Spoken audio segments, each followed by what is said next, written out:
예, 포스트 휴먼 명제 읽기 첫 번째 시간을 시작하겠습니다. 저는 동의대학교 문학인문교양학부에서 학생들하고 글쓰기라든지 교양 과목 등을 가르치고 있는 김용하입니다.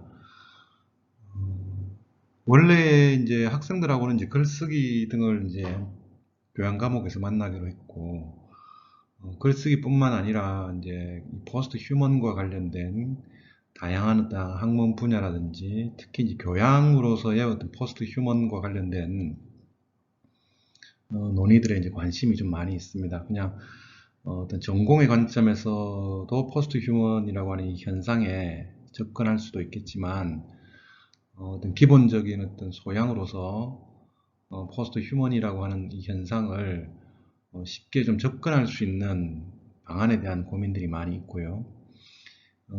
결국에는 이 포스트 휴먼이라고 하는 현상을 이해하기 위해서는 뭐 다양한 방법이 있을 수 있습니다.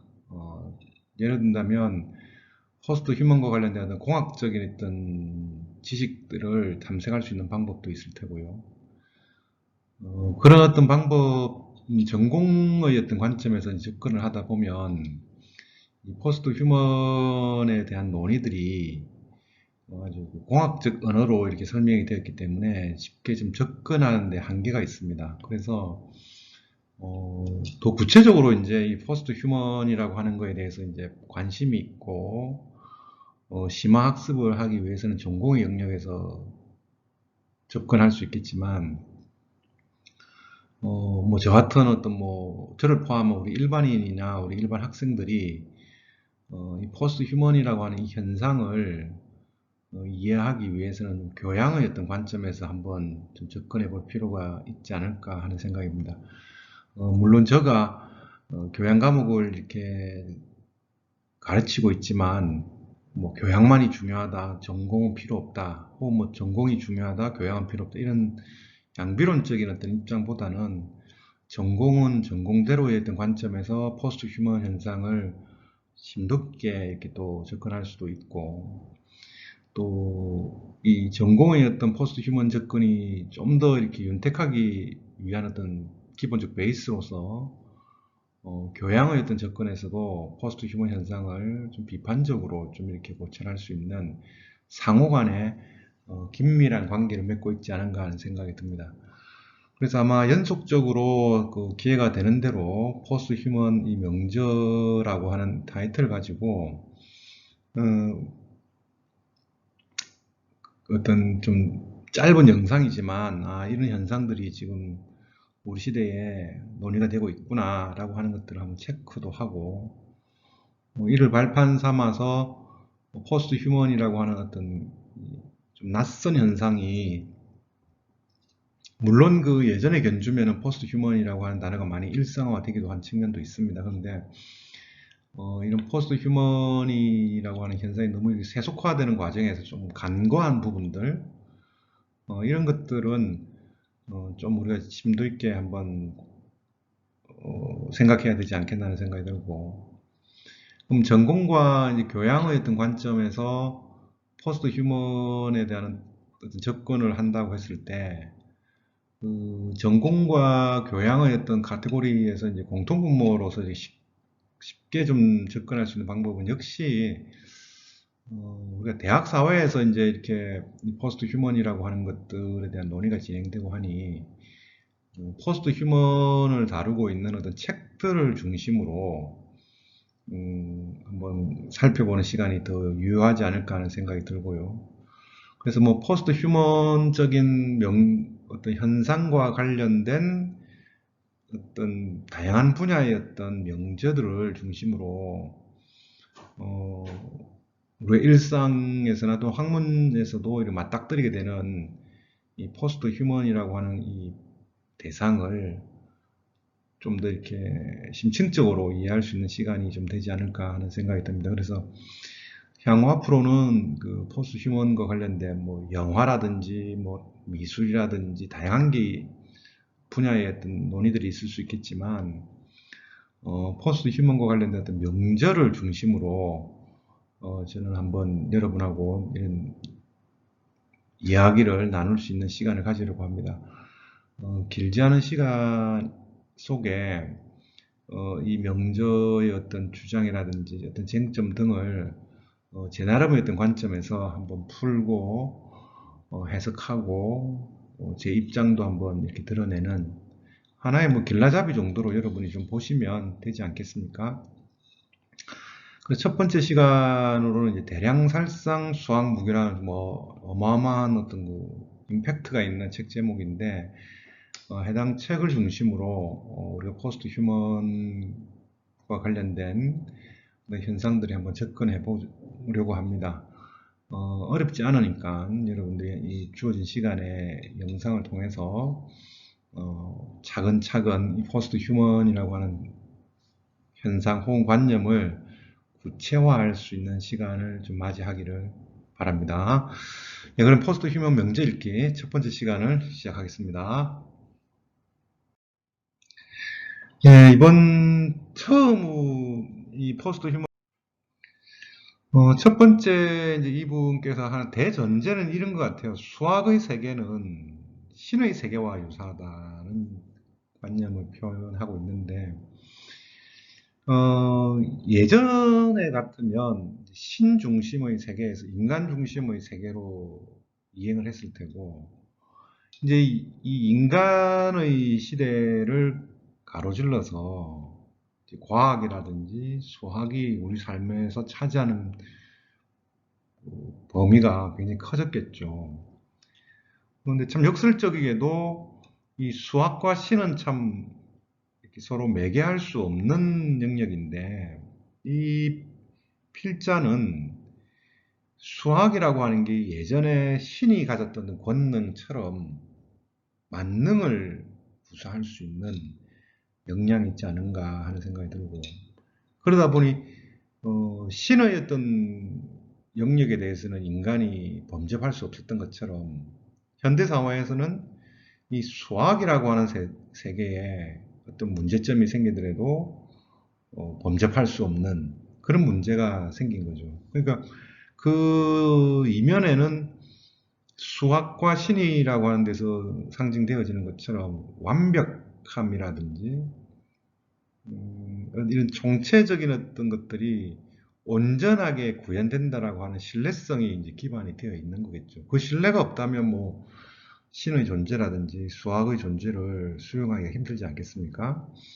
그래서 이런 명백한 어떤 완벽성을 추구하는 신과 수학의 세계가 현대 사회에서는 이제 하나의 어떤 보편적인 원칙으로서 작용이 되고 있다라는 데에서 작용이 되고 이 해당 책을 시작하고 있는데 이 수학과 이제 신의 어떤 게 뭐 완전 무결함이 어떤 문제점이나 한계가 없다면 큰 논의가 되어질 수 없을 텐데 이 수학의 세계가 이제 신의 세계가 유사하다고 하지만 그 수학을 작동시키는 건 신이라기보다는 인간이겠죠. 그래서 이 작동 방식의 어떤 시스템은 신의 세계와 유사하지만 그 신의 세계인 수학을 작동하는 건 인간이겠죠. 그래서 그 인간이 수학의 세계에 접하게 되면서 예기치 못했던 어떤 부작용들이 우리 현실과 일상에 나타나고 있다. 근데 그 부작용들이 단순한 어떤 부작용이 아니고, 작게는 우리 개인에서부터 혹은 우리 집단 사회에도 매우 강력한 악영향을 끼치고 있다라는 것을 다양한 사례를 들어서 해당 필자는 제시하고 논증을 하고 있습니다. 그래서 이런 어떤 문제점들을 어떻게 우리가 좀 개량해서 활용할 수 있을 것인지에 대한 논의를 또 한번 살펴보도록 하겠습니다. 특히 앞서 이제 말씀드린 것처럼 이 수학에서의 인간의 사적 의견을 반영에 불과하다. 즉 무엇인가 하니 알고리즘이겠죠. 뭐 알고리즘과 관련된 뭐 좋은 점도 있죠. 우리가 현실에서 예컨대 뭐 추천 알고리즘 같은 경우에는 뭐 각자 개인의 취향에 맞는 음악이라든지 문화 콘텐츠 등을 추천해서 제가 뭐 선택하고 하는데 소요되는 시간들을 좀 줄일 수 있고, 근데 또 반면에 이 알고리즘이라고 하는 것들의 오작용들이 있지 않겠습니까? 어, 주어진 상황이라든지 맥락을 고려하지 않은 채 어떤 특정 데이터에 근거한 어떤 선별의 프로세스에 알고리즘 모형이 적용되어질 수 있겠죠. 그래서 이 냉철하고 냉정한 수학의 어떤 세계가 굉장히 가치 중립적인 것처럼 보이지만 그 이면을 이 필자의 관점에서 적용해 보면 이 알고리즘 모형이라고 하는 것 속에는 겉으로는 아주 신적인 완벽성이 있는 것 같지만 그 이면에는 인간의 사적 의견이 반영되어 있다. 그럼 인간의 사적 의견이라고 하는 이 주관성이 특정한 어떤 생각이나 이념을 평양적으로 작동하게 할 수도 있을 테고 여러 가지 부작용을 일으킬 수가 있는 여지가 있겠죠. 그에 대한 어떤 비판이 해당 책에서는 아주 주요한 부분이라고 보입니다. 그리고 이제 그 해당 필자에서는 이 애초의 알고리즘이라고 하는 것, 즉 인간적 알고리즘, 휴먼 알고리즘이라고 한다면 현대 사회에서는 이제 기계 알고리즘이겠죠. 그럼 이 기계 알고리즘의 애초의 어떤 목적과는 상이한 어떤 목적이나 목표가 투입될 여지가 굉장히 농후하다는 거죠.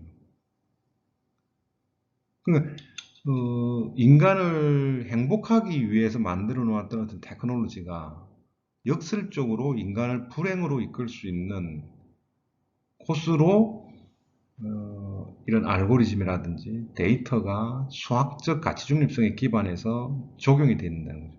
그 가치 중립적이고 굉장히 보편 타당한 것처럼 보이지만 보편 타당하다라고 주장하면 할수록 그 이면은 굉장히 주관적인 요소가 개입되어 있지 않은가 이런 견해를 피력하고 있는 거죠. 또는 이 알고리즘 문제가 이제 초래되었을 때 어떤 플랫폼이라든지 어떤 이 알고리즘을 다루고 있는 주체가 영업 비밀이라는 미명하에 은폐를 시키고 있다. 그러니까 이 필자는 끊임없이 이런 은폐하지 말고 알고리즘이라고 하는 게 언제든지 문제가 있을 수 있다. 그래서 항상 투명하게 공개해서 그 문제점을 개선해 나가야 되지 않겠나라고 하는 거죠.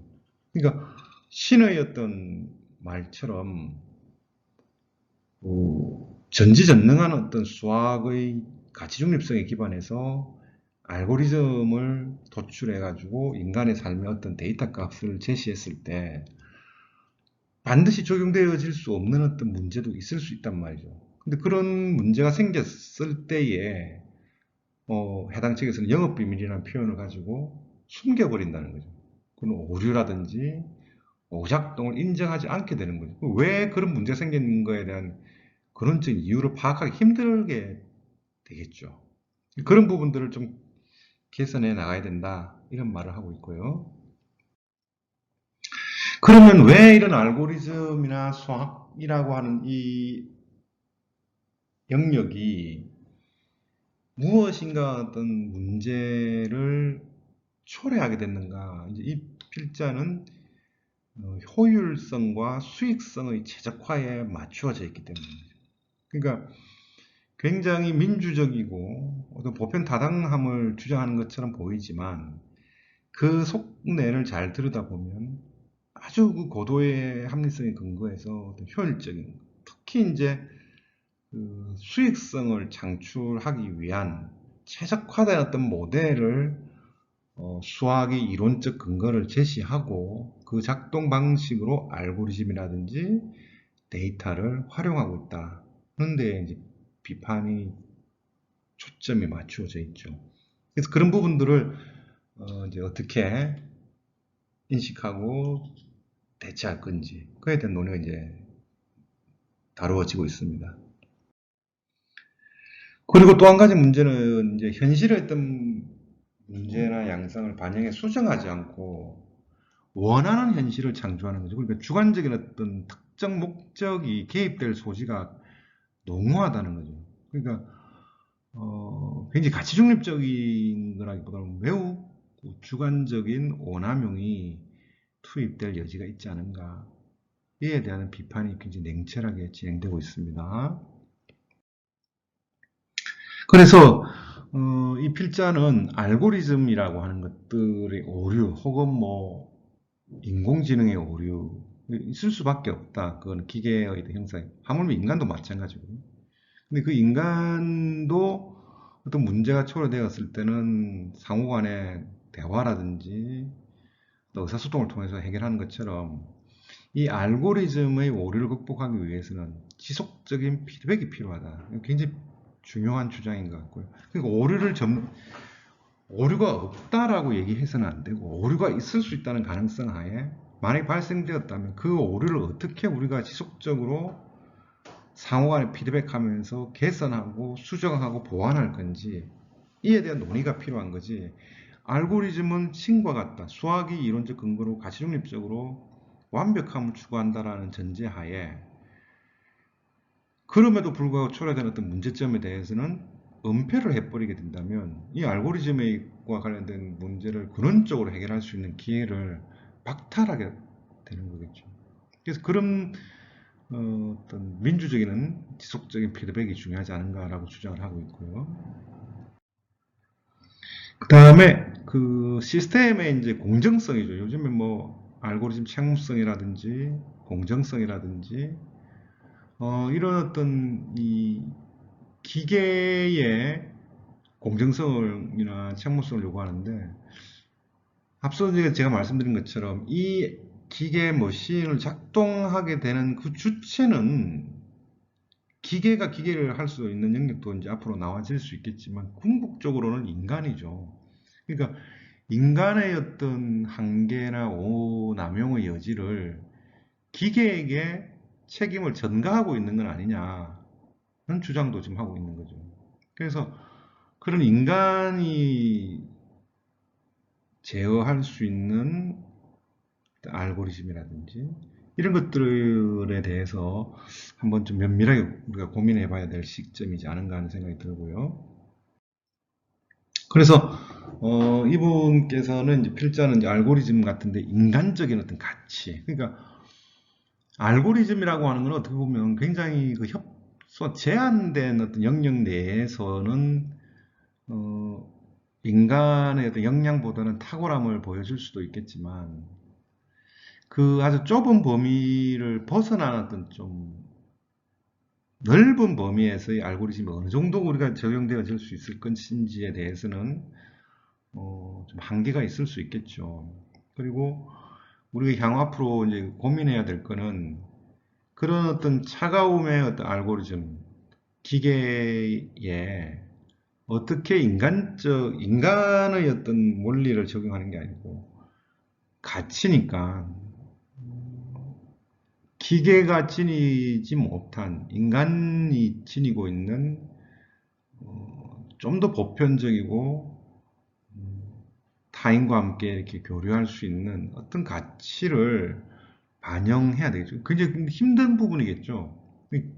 기계에 뭐 인간적 가치를 투영할 수 있겠는. 근데 극단적으로는 그러면 이 알고리즘이라고 하는 거를 사용하지 않거나 폐쇄시켜버리면 되지 않겠냐는 주장도 있을 수 있는데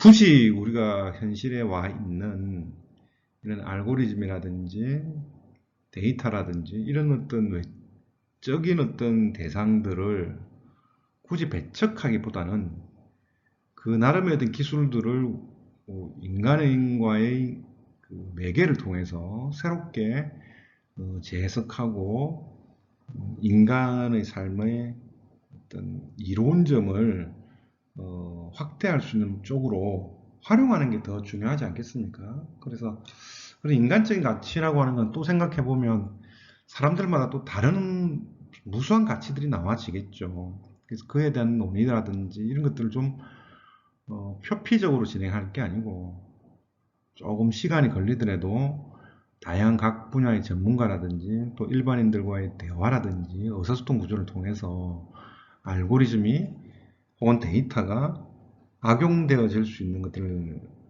선제적으로 차단하고 또는 그 차단의 와중에도 또 부작용이 초래된다면 그걸 또 제어할 수 있는 어떤 시스템을 창출하는 게 중요하지 않을까 하는 생각이 듭니다. 그래서 그 해당 책의 이제 끝에쯤에 이제 이런 표현이 나왔는데 참 제가 인상적이어서 인용을 좀 하고 있고요. 이 해당 책은 이제 맨 처음에 이제 수학이라고 하는 것이 이제 신의 세계와 유사하다는 대전제하에 이 수학에 대한 어떤 신화가 있는 거죠. 그러니까 그 신화 속에서는 수학은 완전 무결하고 명명백백하게 오류가 없다라 인간이 견주었을 때라는 그런 관념이 있는데 그건 굉장히 잘못된 관념이지 않은가라는 걸 비판하고 있고 그 수학이라고 하는 고도의 어떤 합리성, 논리성의 세계 속에 예기치 못했던 어떤 부작용이라든지 오류가 초래되어질 수 있다. 그래서 그럼 그 오류나 부작용을 초래한 건 기계 자체에도 있을 수 있지만 인간이 그 기계 속에 특정한 어떤 편향성을 투입해서 초래되어지는 오작동도 있을 수도 있고 또 인간과 기계가 상호간에 소통하는 과정에서 또 초래되어지는 부작용도 있을 겁니다. 그래서 우리가 추구해야 될 어떤 것들은 이런 수학의 어떤 신화가 지니고 있는 허상을 파악하고 적절하게 통제 혹은 제어되어지는 수학의 어떤 세계를 조율해야 되지 않겠나 하는 생각이 들고 그런 차가움에도 알고리즘이라든지 데이터 그리고 이런 데이터와 알고리즘을 승인해주는 수학의 허상들을 조금씩 비판적으로 고찰하면서 착한 모형으로서의 어떤 알고리즘을 구비해야 되지 않겠나라고 최종적으로 해당 필자는 주장하고 있습니다. 그래서 알고리즘이라든지 수학이 가지고 있는 어떤 문제점 등등을 아주 쉽게 다양한 사례를 들어서 설명하고 있는 좋은 책이라는 생각이 들고 이런 데이터와 알고리즘과 관련된 어떤 논의는 포스트 휴먼의 과도 긴밀한 관계를 맺고 있을 수도 있습니다. 그래서 그런 부분들도 한번 생각해 볼 수 있는 좋은 책이지 않았는가 하는 생각이 듭니다. 예, 포스트 휴먼 명제 읽기 첫 번째 시간 여기서 종료하고 또 다음 시간에 여러분을 또 찾아뵙도록 하겠습니다. 감사합니다.